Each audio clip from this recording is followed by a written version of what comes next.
La revolución reproductiva de la población humana es un concepto propuesto por el demógrafo y sociólogo galés John McInnes y el demógrafo español del Consejo Superior de Investigaciones Científicas, CSIC, Julio Pérez Díaz, que ayuda a entender el cambio demográfico de las sociedades modernas, resultado de una baja natalidad y alta supervivencia. Es una revolución en el mismo sentido en que fueron revoluciones la revolución industrial o la revolución informática, en el sentido de productividad. Con el mismo input, por llamarlo en un término de teoría de sistemas, en el sistema reproductivo, con el mismo input que teníamos antes, el mismo número de nacimientos, tenemos poblaciones muy superiores, porque están más tiempo en este mundo. No es que se nos olvida que en 1900 en España, de cada 1000 niños, 200 se morían antes de cumplir un año. Y 500 de cada 1000 ya no llegaban a los 15 años. Y esto desde el punto de vista reproductivo es desastroso. Aunque hay nostálgicos que siguen pensando que esto era un mundo estupendo y maravilloso porque la familia era lo que era, y los hijos eran lo que eran, todo esto es mentira, es una idealización del pasado muy interesada. Lo cierto es que la gente vivía muy poco tiempo y eso tenía unos costes sociales, emocionales, económicos, brutales. No alcanzaba para tener grandes poblaciones, porque la población de España con casi 5 hijos por mujer era de unos 18 millones. Estos que hablan de la crisis demográfica deberían explicarnos cómo es posible que después de un siglo de bajada de fecundidad intensísima tengamos la población que tenemos, que es muchas veces más población que la que teníamos cuando se tenían tantos hijos. Dicho de otro modo, en el pasado se tenían muchos hijos no por religión, no por ideología, no por valores, por necesidad, no había otra. Con esa mortalidad había que tener muchos hijos. Lo que hemos hecho ha sido cuidarlos mejor. Este es el gran logro. Esto ni es hedonismo, ni es egoísmo, ni es que nos hayamos vuelto locos. Todo lo contrario. Es que la situación demográfica que tenemos ahora es resultado de un mejor comportamiento en sentido ético, moral, valorativo. La revolución reproductiva es considerada por Julio Pérez Díaz como la tercera revolución de la modernidad. Representa un notable cambio de paradigma al sustituir la transición demográfica y su análisis, que utiliza las edades como grupos de personas diferentes, las llamadas pirámides de población, por un nuevo punto de vista intergeneracional que utiliza las edades como etapas de la vida. En España la revolución reproductiva es especialmente clara y resulta muy adecuada para realizar con precisión los estudios generacionales. En la sociedad española se ha producido con especial rapidez e intensidad, como señalaba el médico sueco Hans Rosling, en la segunda mitad del siglo XX, donde se produjo el paso de una sociedad premoderna de alta natalidad y mortalidad a una sociedad moderna demográficamente con una bajísima natalidad y mortalidad y una alta supervivencia entre generaciones.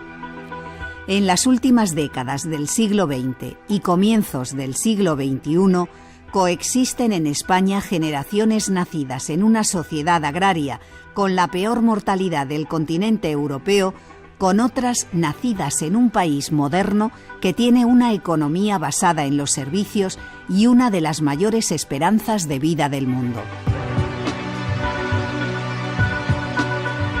Pues este es el cambio demográfico, es un cambio muy reciente, no tiene antecedentes, no es algo que venga ocurriendo desde la noche de los tiempos y progresivamente se haya instalado en esta situación. Ha sido una revolución auténtica. Claro, España ha pasado de 34 años de esperanza de vida a 82 solo en 100 años. Evidentemente esto no es una evolución que podamos prolongar hacia el pasado, retrotraerla. Llegaríamos al absurdo: en el siglo XVIII la esperanza de vida está bajo cero. No es verdad.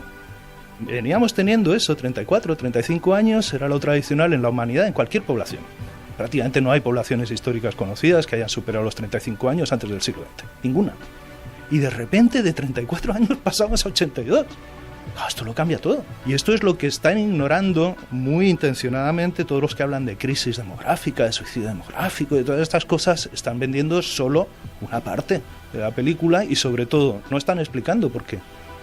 ¿Por qué ha ocurrido todo esto? ¿Cuál ha sido el cambio? Porque no les interesa, claro. Lo que nos quieren vender es que nos hemos vuelto inmorales, nos hemos vuelto tontos, despreocupados, la gente ya no quiere tener hijos. Todo esto son mentiras, claramente. Si tú haces encuestas, la gente quiere tener más hijos de los que tiene. Lo que pasa es que no los tiene a la loca, los tienen con cierta responsabilidad. El demógrafo del CSIC, Julio Pérez Díaz, no solo denuncia el catastrofismo demográfico, también llama la atención sobre la instrumentalización de la demografía para justificar recortes económicos cuyo motivo no tiene que ver con los procesos demográficos. Además, se anatemiza el envejecimiento de la población en España, pero se silencia que la población laboral nacida a mediados de los años 50 ha contribuido ininterrumpidamente para sostener sus pensiones futuras. Pero es que además, en ese proceso lo que hemos conseguido es que gente que empezó a trabajar con 14 años llegue a los 65 con una vida laboral, no tiene antecedentes. Nunca había ocurrido algo así. Y además lo han podido hacer sin interrupciones como guerras civiles, epidemias. Y cuando se jubilan, son las primeras generaciones, y hablo de generaciones porque en demografía es fundamental. Por eso se habla de esperanza de vida, porque es un cálculo de la vida media de una generación. Pero bueno, nadie recuerda que con estas generaciones lo que hemos tenido han sido trabajadores durante cantidades de años tremendas. Y esto es gracias al envejecimiento de la población. O sea, que antes de llegar a los 65, digamos esta generación, ¿cuántos años iba trabajando? Porque es que al final parece que sea una cuestión de beneficencia lo que la gente cobre pensiones. Y aquí tenemos un totum revolutum en la cabeza tremendo, pero en principio las pensiones, que yo sepa, las pensiones contributivas son rentas del trabajo diferidas. Claro que hay un problema económico, cuando no tienes tantos ingresos como gastos, en cualquier sitio tienes un problema económico, sí. Pero desde luego no va a ser cambiando la demografía que vamos a resolver el problema económico. ¿Es malo el envejecimiento de la población porque tenemos más gasto en pensiones? ¿Qué beneficios hemos tenido económicos? Pues mira, el beneficio es que antes de llegar a mayores han tenido que pasar por los 50 también. Esto se nos olvida, es que el envejecimiento de la población no es solo que hay más mayores. Entonces, ¿cuál es la diferencia? Que si hace un siglo teníamos un 30% de la población de menos de 15 años, ahora lo que tenemos es una población en edad adulta y de trabajar enorme. De hecho, esta es otra paradoja de todo el clima de alarmismo. En estos momentos tenemos la proporción más alta respecto al total de población de gente en edad de trabajar. Es increíble. O sea, estamos hablando de la crisis del sistema, porque los que reciben pensiones son muchos más que antes, pero nadie pone el énfasis en que la proporción de los que tienen edad de trabajar es mucho mayor que nunca. Y eso también es resultado del envejecimiento de la población, porque el envejecimiento de la población no es que haya más mayores, es que la edad media de una población sea más alta.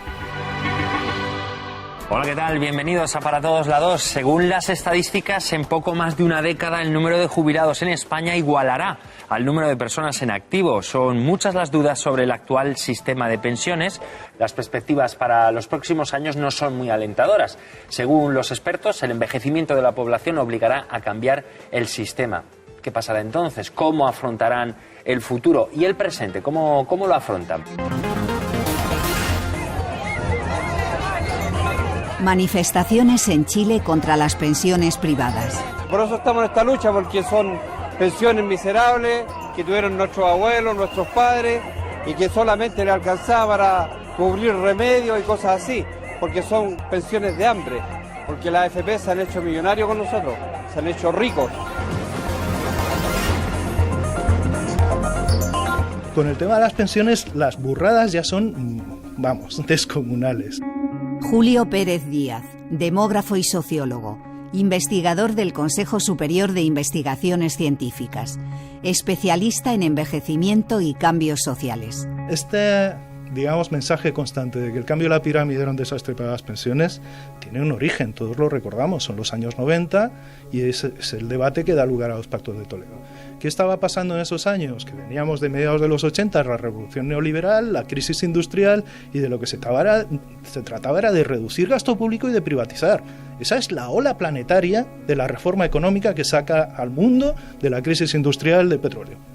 Con las pensiones, privaticemos. Este fue el discurso. En Chile se privatizó por completo, porque fue allí a organizar la privatización, además un señor de la Escuela de Chicago famoso por esto, el señor Friedman. Luego ha sido un desastre y han tenido que revertirlo. Pero esa era la época, y ahí empezamos a decir que el envejecimiento es un desastre, que va a hacer que todo entre en crisis. Bien, estamos hablando de los 90, han pasado 25 años desde esto. Después de un cuarto de siglo, estamos peor. Los países envejecidos estamos peor. Se han ido a la porra las pensiones, se han ido a la porra los sistemas privados, curiosamente, porque en la última crisis financiera los que más han sufrido han sido los que estaban basándolo todo en los sistemas de capitalización. O sea que ahora ya ni siquiera las mutualidades o las entidades financieras que venden sistemas privados de pensiones en España están hablando muy alto porque no tienen argumentos.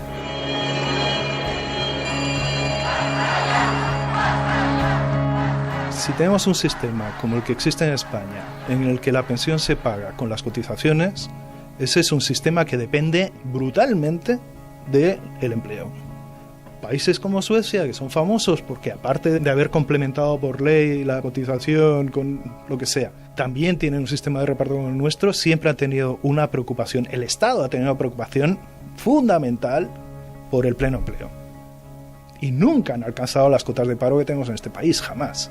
Claro, es que si se te hunde las cotizaciones por trabajo como se han hundido en España, evidentemente hay un problema en la caja de la Seguridad Social. Esto para empezar, no se aguanta.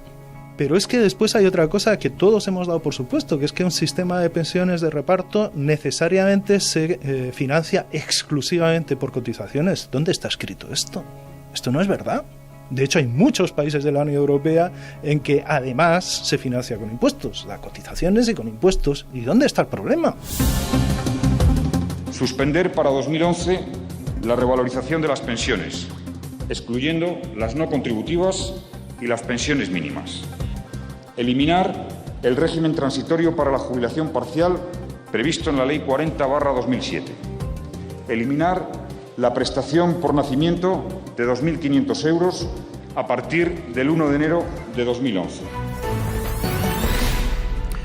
El Partido Socialista estudia recurrir al Tribunal Constitucional la decisión del Gobierno de no revalorizar las pensiones de acuerdo con el IPC. Lo ha anunciado hace unos minutos Alfredo Pérez Rubalcaba. El líder del PSOE considera una vergüenza el que ha calificado de engaño de Rajoy a los pensionistas y ha asegurado que el Partido Socialista está a la espera de un informe jurídico para hacer efectivo el recurso.